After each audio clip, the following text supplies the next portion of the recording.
Executive Alliance. We're a recruiting firm based in New York with a global footprint. I'm Daria Teller. Aaron Frenchman. Doug Wald. And I'm Eliud Custodio from Turn One Studio.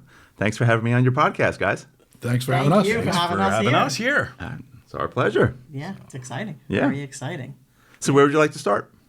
Yeah, so we've met through HIA, Yes. the Hauppauge Industrial Development Organization. Did I say that right? Is that Hauppauge Industrial Association. Association, right. Okay, Yeah. fair enough. And we've been longtime members, as you are. And we follow marketing practices and things in broadcast and digital media. So it's a good opportunity for us to get to know you and learn about your endeavors and offer the things that we're doing at Executive Alliance for digital media and for some of our marketing efforts for SMBs and for different organizations as well. Fantastic. Yeah. Well, we're Turn One Studio.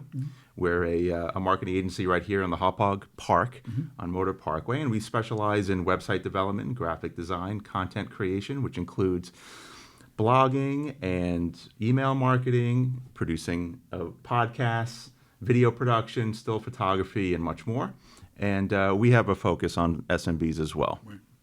Yeah, no, that's great. And we work a lot with Long Island manufacturing companies, financial services companies, restoration, accounting, construction. That's a lot of the work, but we are national in reach. Actually, we've done some work in Canada recently, so Nice. we do have a global footprint to some degree.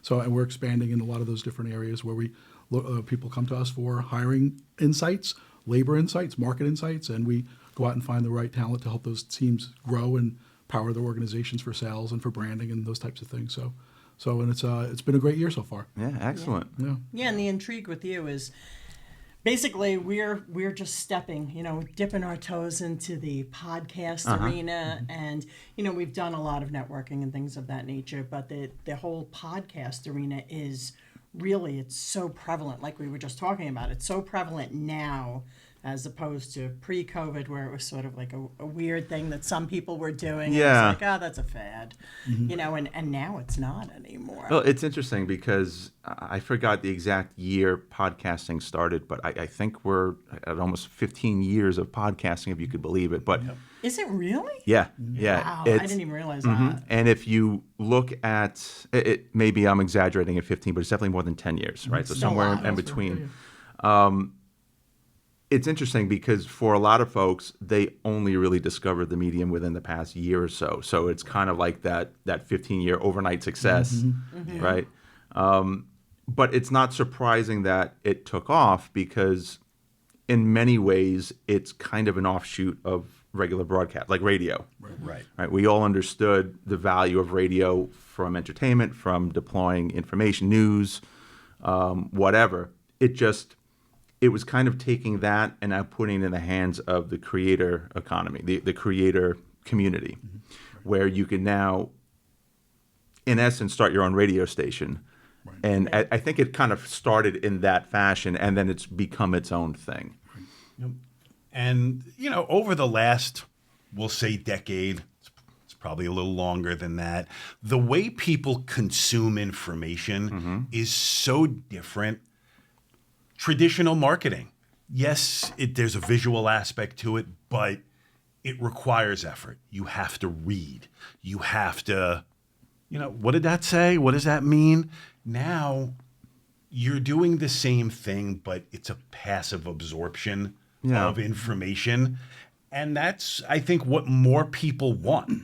They want information delivered to them that they don't have to work so hard at. Well, that's the TikToks and the things like that. I mean, you're taking a little blurb and that's it. And I understand the entire story. Right. It's kind of scary. Right, isn't it? But Yeah. that's what people think, is that, that exactly what's happening by this little blip. And I would think for you, that's a challenge with, getting your information out there as well, like dealing with that aspect of it. It's kind of like the Cliff Notes-ification Yes. of everything, right? Yep.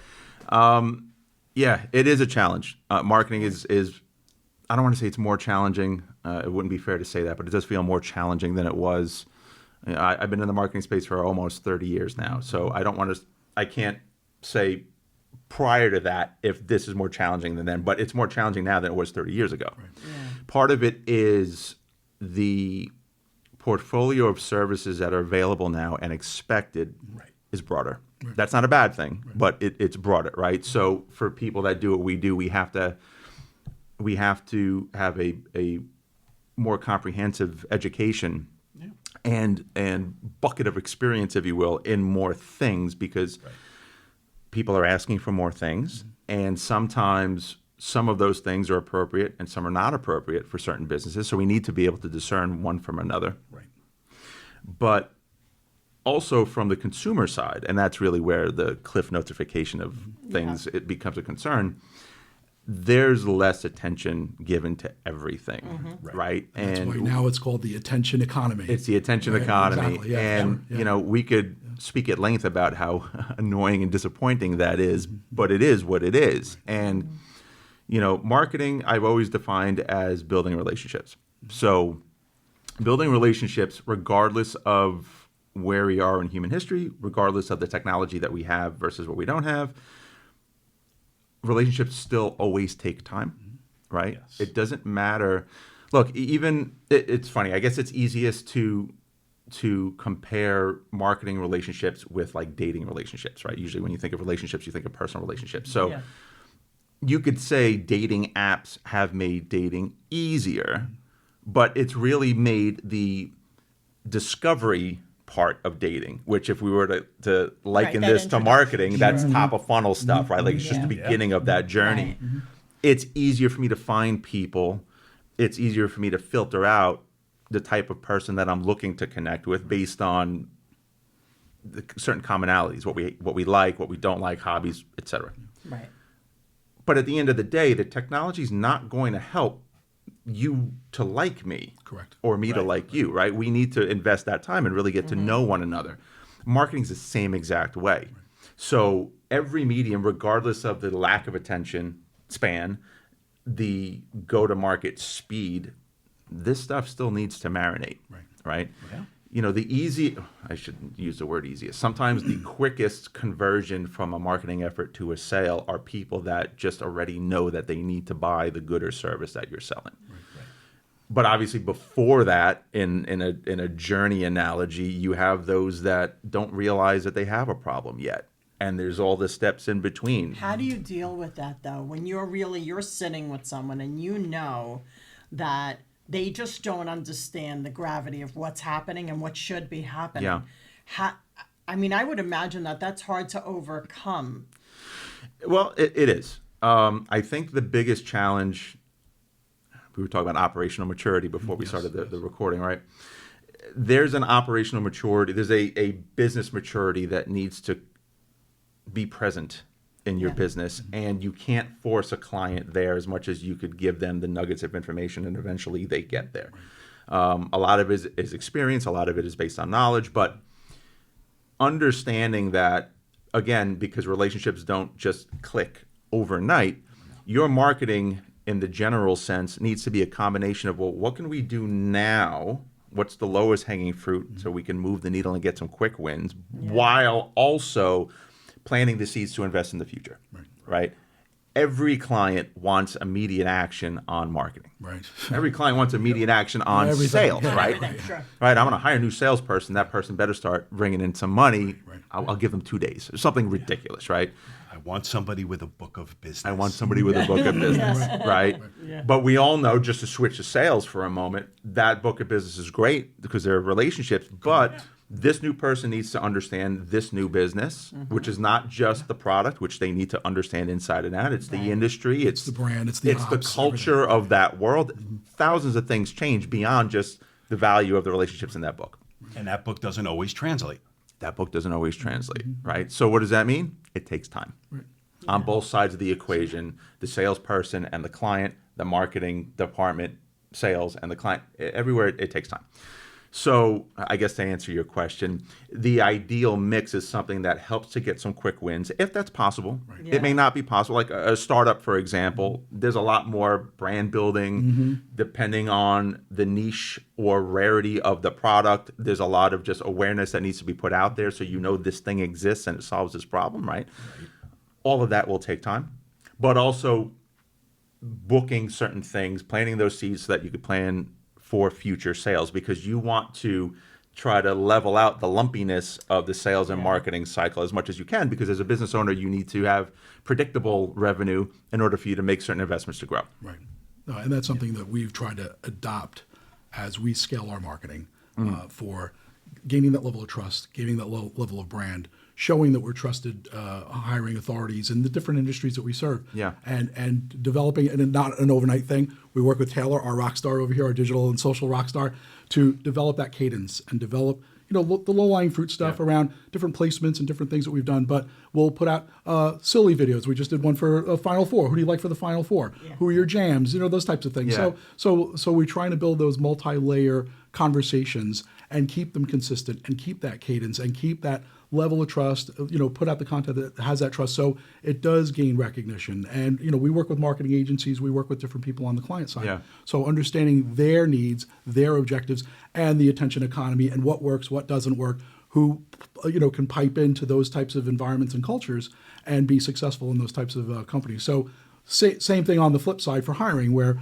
we identify the company's ops. What is their marketing or ops maturity? Yep. Where do they sit? And we fire clients too if they don't get it, and if they're consuming our time and spinning our wheels on a search or something like that. We'll be like, look, you guys need to iron out whatever internal things or brand things or investment things, whatever it is. So it's something that we've tried to really supplement our brand and supplement our message to say we're trusted, we know your space, we know your place, and this is where people should rely on us to do a lot of the busy work that you don't want to do. You don't want to sift through 300 resumes and deal with phone calls and applications. We send people targeted for your industry, for your segment. Bam, this is what you're going to get. So we try to understand the business side of what their challenges are and things like that, and how do we market to it? How do we message it and show those market differentiators are important to them? So That's a very astute view. Yeah, thank you. Yeah. What you're doing, everything that you described sounds like relationship building. Yeah. Right. And I think that's key to highlight. Absolutely. Because some people will, whether they do so intentionally or not, whether they realize it or not, they will use marketing as if it's a sales tool. Correct. It's a sales tool as far as maybe teeing up sales with leads, right? Exactly. But it's not there to sell. It's there to build relationships. And, when you look at, well, why am I doing marketing? I think the first answer that the knee-jerk reaction is, well, because I want more sales. Cool. Marketing could help with that. But marketing also helps you retain clients. Correct. Right? Yes. And we all know it takes a lot of effort to get a client. It's awful when you lose that client. And it takes zero to lose a client. I mean, it can happen. Right. It's like any relationship, like you said before. I mean, it takes you a long time to build that trust, Yep. and you can break it so quickly. Right. I mean, So a lot of the exercises that you guys are doing, putting out that content, helping them see fun stuff like Final Four stuff, that's them connecting with your brand and your personalities. Right. You're not trying to sell them on anything. right. You're in effect selling them on your brand, Right. But it's not really anything beyond. It's not overtly beyond that. Yeah, and something we're seeing in recruiting now is, with AI and bots and fake profiles and fake companies that are prospecting candidates, it's created this kind of vortex right now. So developing that level of personalization, developing that level of trust, developing that cadence, saying, yeah, I'm Doug, this is Aaron, this is Daria, that's Taylor. We're people. We live your world, we understand your world. So to kind of carve through a lot of that noise that you hear around AI and a lot of the different things and the ambiguous nature of things that we see, that's where we want to try and create that differentiation, and, keep beating the drum and keep showing that, we're people too, we get it, but we also understand the candidate experience. It's been a tough market for the last couple of years. It's coming back. We're starting to see a lot more activity with what we're seeing here on the island and elsewhere. So, which is good. But just trying to, again, show that trusted voice, show that level of thought leadership, and being able to say, okay, we'll be your partner here, representing the client, because we represent their brand. We talk up the company. We talk up the culture. What's their growth path look like? So we're trying to marry those two. And as we're in that world, trying to, again, talk to the market and talk to people out there. And that's how, in a passive sense, we try and gain business and relationships in those respects. Yeah. So it's really important. How does that growth pattern, say, like on our end, right? Let's take a construction client. Our construction client may say, okay, I know that I have bids out, so I'm going to need people in the future. So we really embrace the future needs, not just now. We're more of a partner than a vendor. That's how all of our clients should look at us, because we're going to look at them and say, where do you need to be? How do you need to grow? financially, right? So if we know that you're here today and you want to be here, whether that means you're going to segment into a different area, if that means that you just want to grow where you currently are or what you're going to do, in our world, we will start prioritizing today's needs and your future needs. So we're building a pipeline with them, which really, puts us hands in hands with them. How does something like that work in your world where you'll say, this is where you are today, this is how you want to grow? How do you deal with that in marketing where someone may say, like Doug said, oh, well, AI could do that, or what are you feeling when you're dealing with clients like that and trying to, forecast for them? Well, I guess the short answer is we want to know where you're trying to go, right? And kind of what that vision looks like, and then reverse engineer from there. A lot of what, one of the biggest challenges when I'm talking to a new client, especially if they're new to marketing, but if they're new to us, it's like, all right, all that sounds great. Well, what's it going to cost? Yeah. And We get that too, by the way.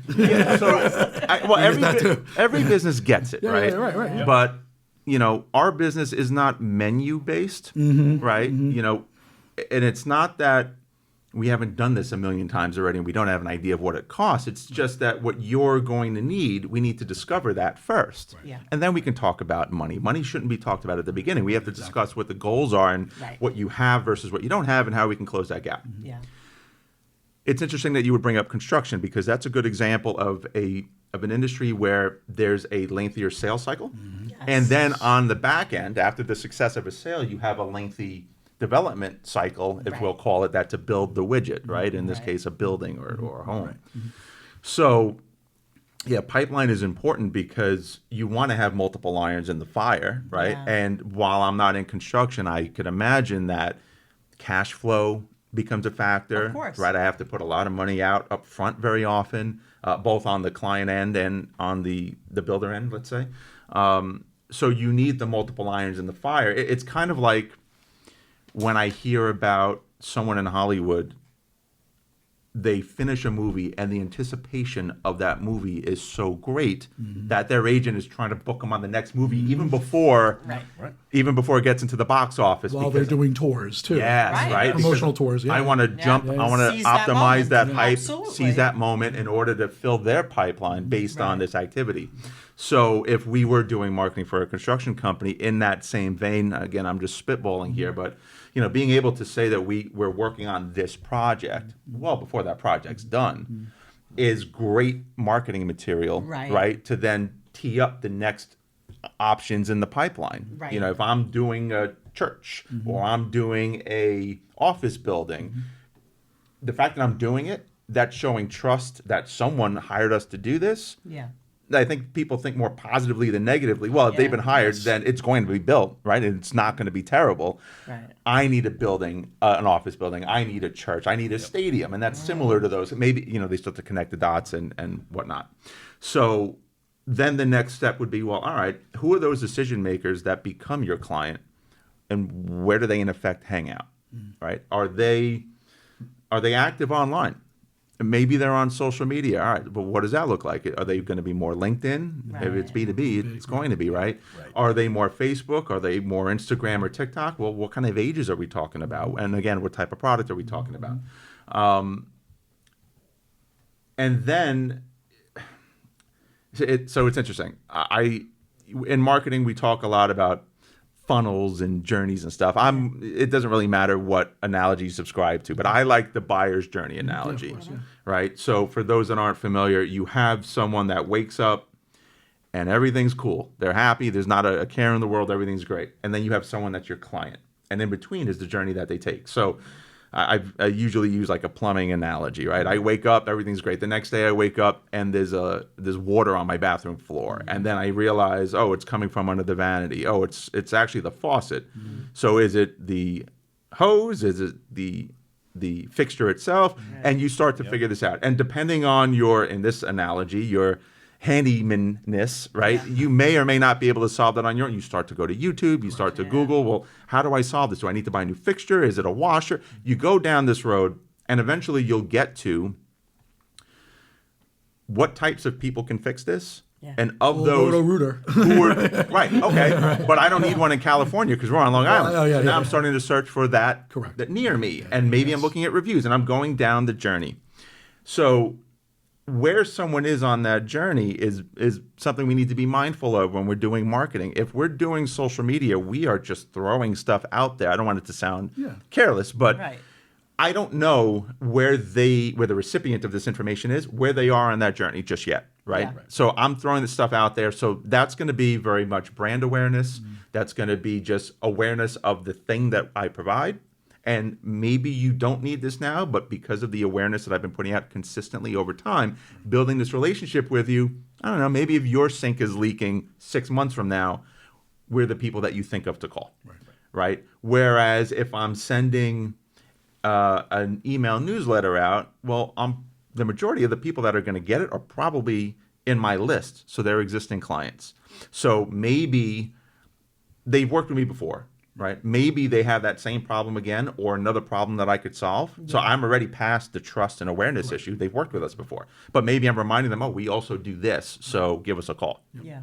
Or maybe it doesn't apply to them at all, but because they like us and they got it, but they know their buddy has a leaky faucet, they forward the email, right? So where is that on the journey? And then you have something like blogging. And I could speak at length of why I'm such a proponent for blogging, but from a human consumption standpoint, if you're searching for that topic, how to solve a plumbing leak, right? And you land on my site to read the blog, you're naturally farther along in that journey because no one's searching that for fun. Right, you're probably solving a problem that you immediately have, so you're naturally a warmer lead when you become a lead than someone that has a perfectly fine faucet. Very That makes interesting. sense? Yeah, no, the consideration phase, you establish the groundwork, you have those multiple vehicles.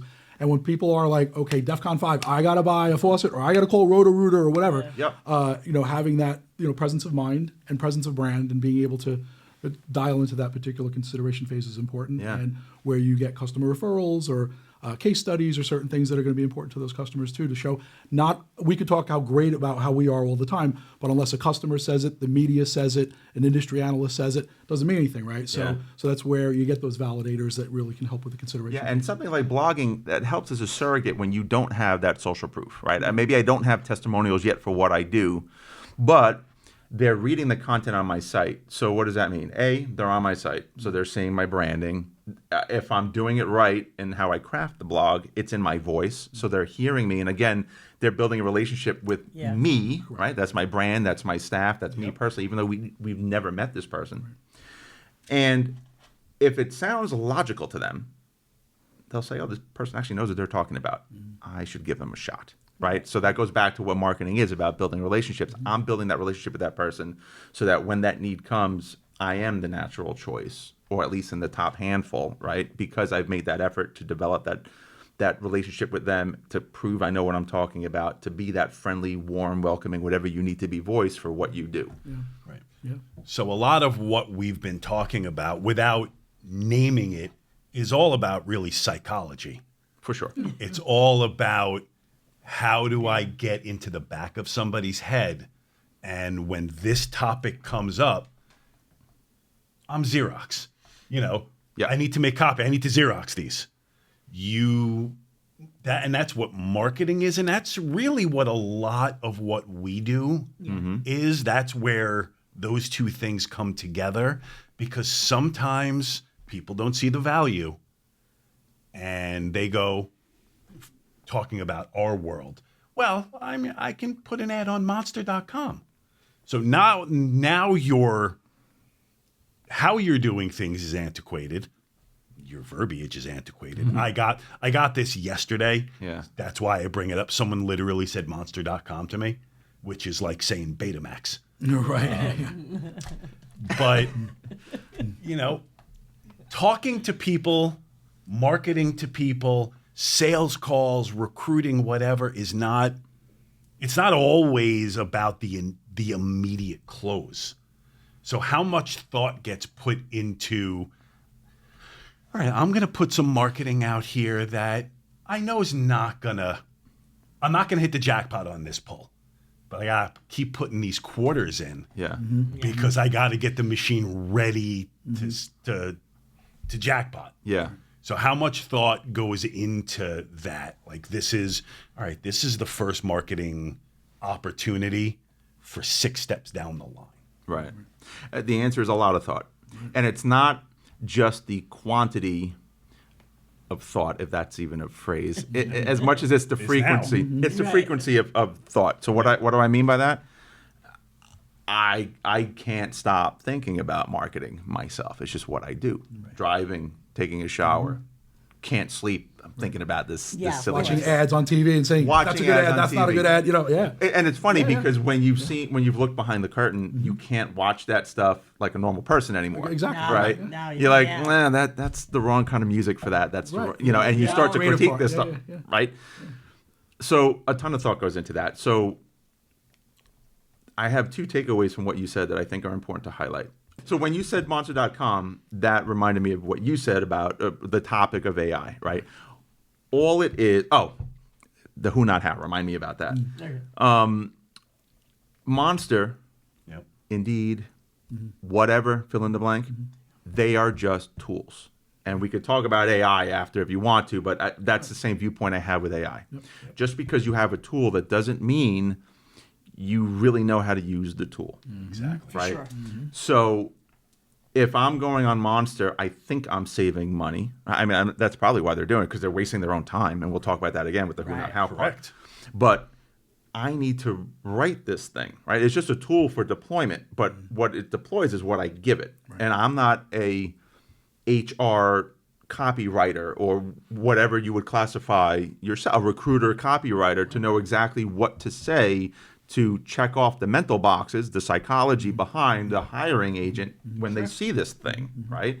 So I'm not qualified to do that. I've been given a hammer and I think I could build a house. Right. The other aspect to that goes, there's a book by Dan Sullivan called Who, Not How, right? And I'm a big fan of Dan Sullivan. But the premise of his book, spoiler alert, is that as a business owner, you should work on yourself, work on defaulting to thinking, who can I hire? Who could I get to solve this problem? Not how can I solve this problem? Right. Because if I bring someone on that's an expert in the space, they're going to solve it better. B, if I bring an expert into this an expert in this space to do this, they'll solve it faster.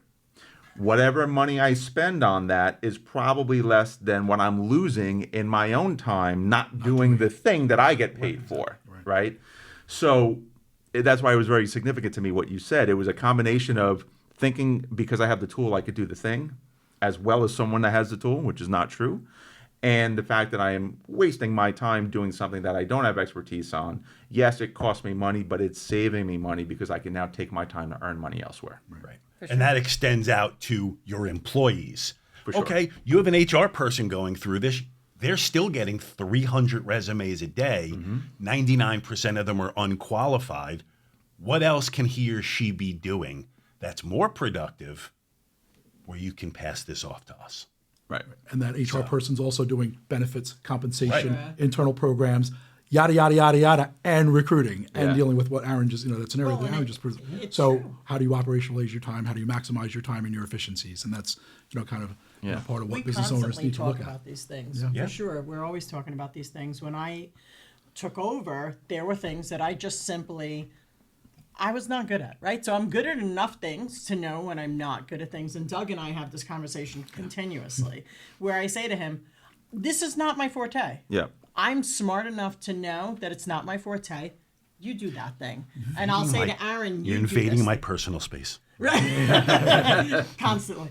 But I will say to Aaron, listen, this is not my area of expertise. And we talk all the time. It's being a good leader. It's being the person that understands not that I need to get this done, that this needs to get done. And what's the most effective way to get this achieved and take the ego out of it. I think sometimes the ego comes into play when you're speaking with someone, but that's something I can do. You can't be good at everything. You just simply can't. There's always going to be that thing that falls through the crack, and I'm sure that in your world, it's the same as ours, is explaining that it's okay that it's not your area of expertise. Yeah. That's okay.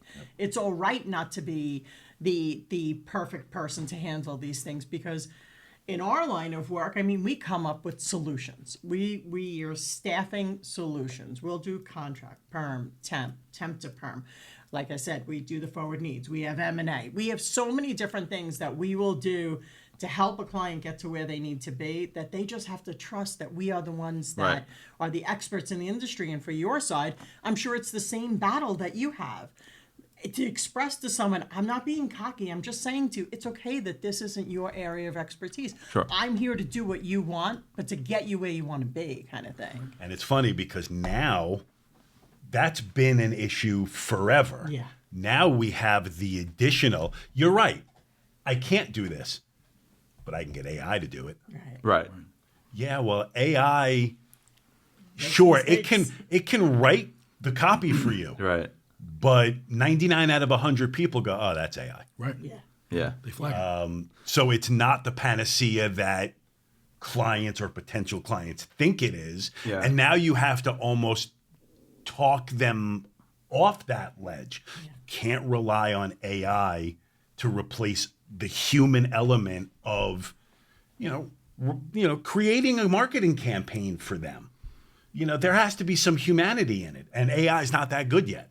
And it has to be progressive. We saw this case with Duolingo, the translation app, where their board and their C-suite were like, all right, whack everybody in the development team, right? And they took everybody out, right? And then all of a sudden, they put in AI bots to handle their quality checks and a lot of their programming languages and stuff, and everything cratered. Yeah. So they were like, whoa, like we got to bring everybody back. So to Aaron's point, there has to be that human transition and that human supplemental vibe that can help identify those process points, identify some of those things that AI will be able to be successful with, but also keep that human element, keep that relationship element, and keep that touch.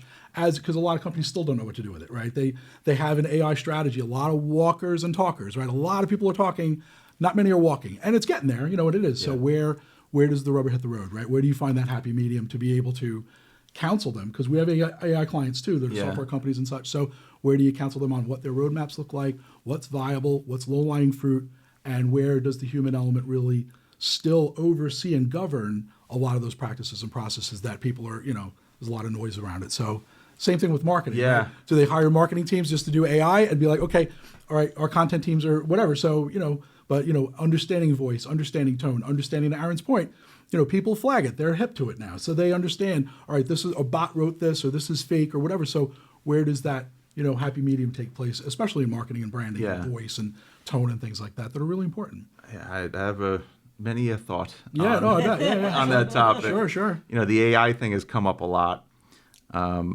especially in marketing. I think like copywriting in particular seems to be one of the most threatened areas. Right. So these thoughts aren't in any particular order, but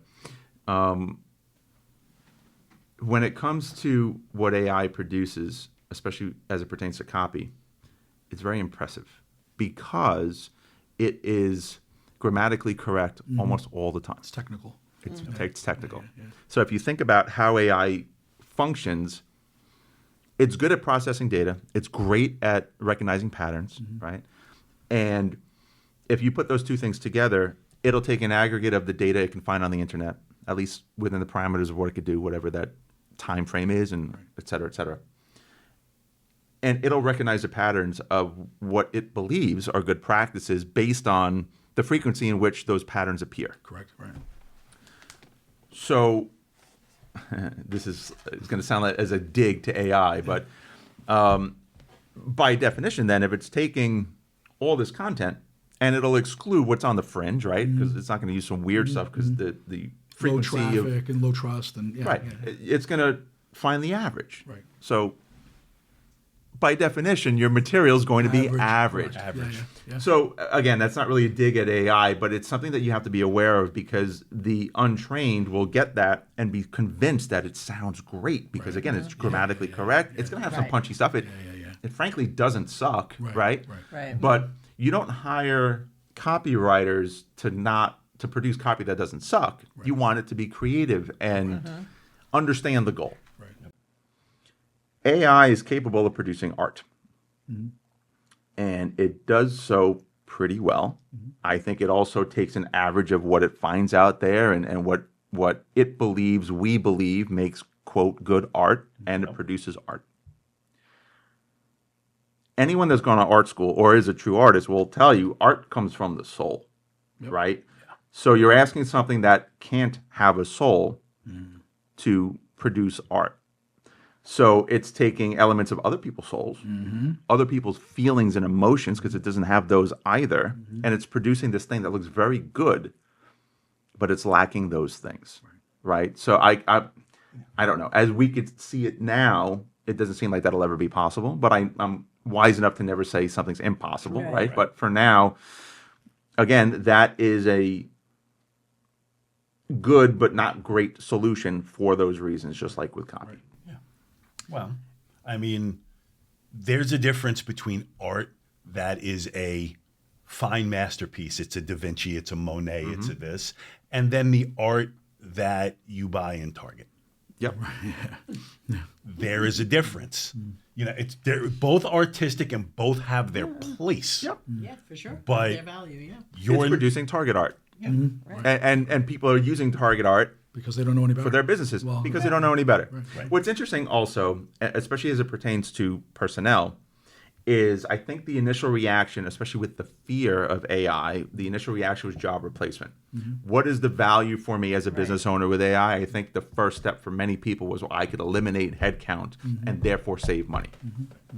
I'd like to think that as we've matured with the understanding, if we have any understanding of AI thus far, we've gotten past that, right? If I'm hiring someone for $10 a year, it's because I expect to get $20 a year of ROI value ROI, out for of sure. them, of ROI. Yeah. So I don't want to save the $10. I already budgeted the $10 a year on this person. Yeah. But if I'm getting $20 out of them, I want AI to help them get $30 out of them. I think that's a more mature way to look at this.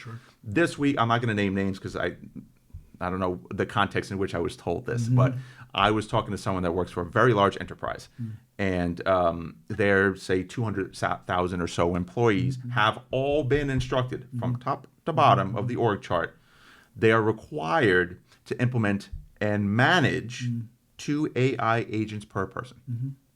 One of them could be as simple as an AI agent to manage your inbox. But I'm forcing you from top to bottom. You will have 2 agents of your choice. You manage them how you please. You're going to do that this year. I thought it was brilliant. Yeah. It forces people, well, in essence, It's adoption. if they get it right, it's adoption, but in essence, if they get it right, they bring their workforce from 200,000 to 600,000. Right. And they didn't add a single W-2. Correct. They didn't have to throw in extra management and put that burden on, the team management because you're just managing your own AI and you can choose what it is.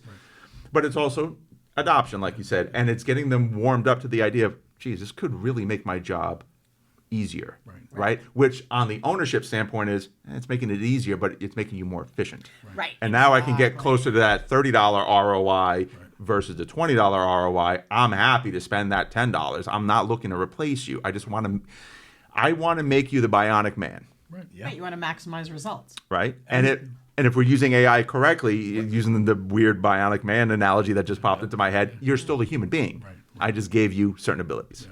And with a year's worth of data and people running things the way they want and choosing, you now have 200,000 people bringing you data and going, okay, going forward, we're not using this. We don't want this. Right, you created a We test want this market. over this. And now you continue to refine it. Yeah. So Very smart. You have 200,000 people in a beta test. beta test of your own, and you just built, if things go to plan, 200,000 evangelists for what this thing is, and you're giving them a requirement of 2 agents. You're not going to stop them if they want to make 3, 4, or 5. Right. So again, you did not increase cost at all, except maybe for The licenses. the licenses, right? But I thought that was brilliant. Yeah. And like you said, you have people now, employee number 200,001 comes aboard. You've got all these, to use your word, evangelists going, hey, you have to use 2 AI. use this. Yeah. And everyone is now throwing their 2 cents in. Yeah. So by everyone doing that, it's like, oh, well, this is a thing and it's a good thing. And Yeah. people seem to love this. No reason for me to push back. Yeah. So Right. And And then the merging of Mob the different mentality. ones. I mean, it's Mob fantastic. mentality. Yeah, and Yeah, on the sure. adoption, you're starting to see more companies do exactly the same thing. Yeah. A client that's an information governance company, they're looking to stack their marketing team, and they're like, they need to use those AI tools. They don't have to be awesome at it. They don't have to be experts, but they have to at least have some practical use cases, whether it's scheduling, whether it's process, whether it's whatever it is, right? So there's because they sell an AI governance solution, so you Yeah. have to drink the champagne, eat the dog food, whatever, right? So for that mindset, so that way they're talking to customers like, yes, we use these processes. These are our language models that we do for information governance, and this is what we do. So that mindset, and it's good that companies are adopting in a tactical sense and in a smart and casual sense in that respect. Yeah. Because to your point, it does scale out and it does expand the foot reach and the footprint, right? Of Yeah. where they can show their expertise and show their thought leadership, right? But we're starting to see a lot of those instances where companies are saying, yeah, we have to do something, Yeah. right? And we have to adopt it somehow, somewhere. So if it's process, if it's quality, those are the ones where you can still govern, you can still provide that thought leadership and make it effective, right? And that's where it's going to be important. I do have a recruiting question. Have you noticed? I can only use my world. I remember when I was starting out as a graphic designer, when I was working with my headhunter and I wanted to apply for jobs, there were certain requirements I needed to show that I could fulfill. My abilities with Adobe Photoshop, at the time Quark Express, Illustrator, et cetera, right? How much of that is still a thing now versus these companies being mature enough, going back to that phrase, to say, yeah, they kind of need to know these things, but I'd rather hire someone that I want to put out there the solution that we're trying to solve in this role and know that they could solve it versus just a features checklist. Does that make sense? it does. Yeah. It does. And Depends on the client. yeah, like I was Depends on the industry. I have one of the recruiters who's on my little team, and we were talking about they're working with a client who requires an assessment. Okay. Still a third party. We're going to send you this assessment. And apparently, this assessment is impossible to pass. Okay. I think out of 30 or so submissions, 2 or 3 have passed.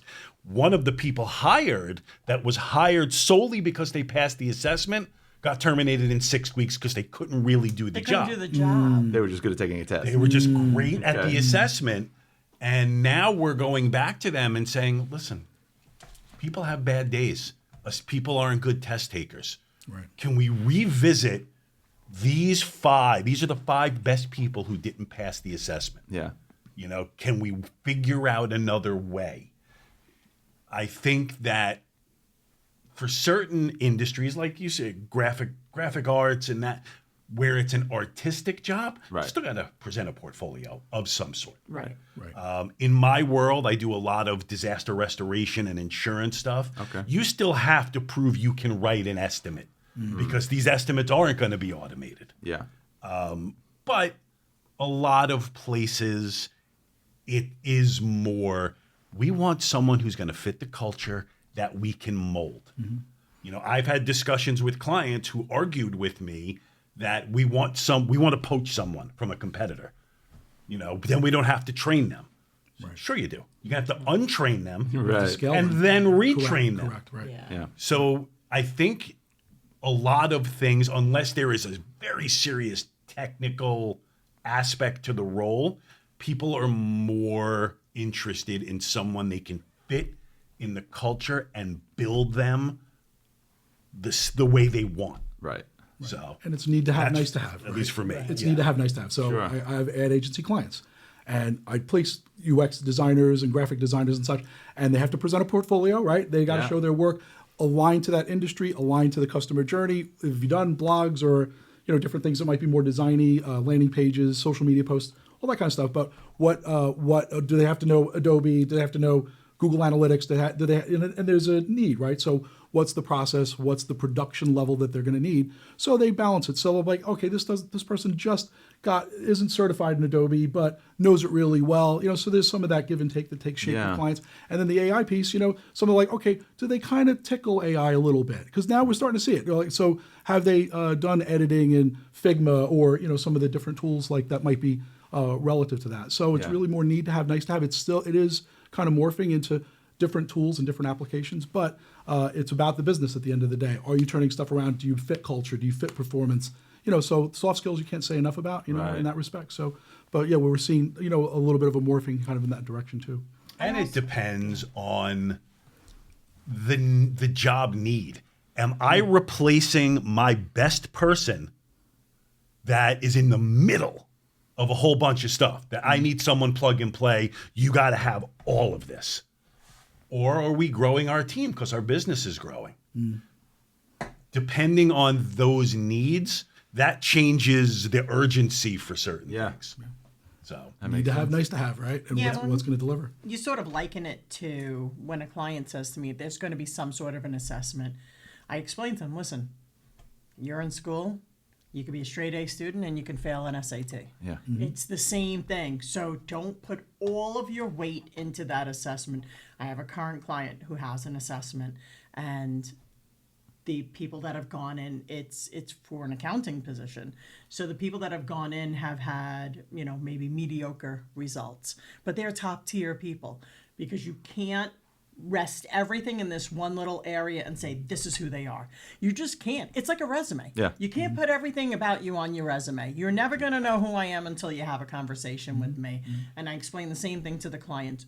Because you failed the SAT or you didn't do that great doesn't mean that you aren't a great student and that you don't have all these attributes. It just means that was not your forte. And that's what we were talking about before. You don't have to be perfect at everything. Yeah. You just have to be perfect at the thing that you were supposed to be perfect at, kind of thing. So there's always a balance of street smart and book smart. Oh yeah. Without a doubt. And I'm sure that where that scale slides is very much business role dependent. Absolutely. And there's human element to people you hire. Great, you did great on the assessment. Your resume looks great. But I've sat with you for the last 45 minutes, and if I have to sit with you for another minute, I can't guarantee your safety. Not a culture fit. Not a culture fit. Yeah, no, we see that a lot. So AI can't discern that. Yeah.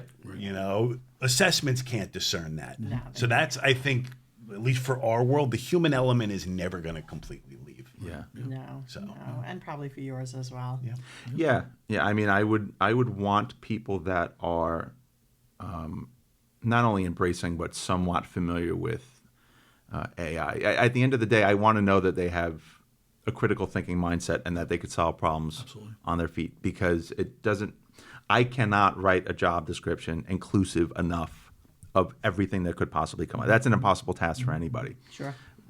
It would be more interesting to me to hire someone that you just get the feeling they are motivated, self-motivated, and capable of solving problems on their own, so that when something comes up, I don't need you to know the answer. I need you to know how to get the answer. Right. And that's where you use AI as a companion, not a threat or a replacement. Right. Intestinal fortitude. Do they have intestinal fortitude? And can they, again, manage and be in challenging situations, be adaptable, adoptable, a lot of those different things that come with it. So, yeah, for sure. Yeah, this has been such a great collaboration. Yeah, this is awesome. Yeah, I know. Thank you for having us on, for having you on. The whole thing, it worked out. This was a lot of fun. I'm glad we did this. Yeah, it really was. Absolutely. And hopefully it's one of many that we'll do. That sounds good. Yeah. So thank you again. Yeah, thank you, Eliud. We'll be Thank back you, next guys. Wednesday. There you go.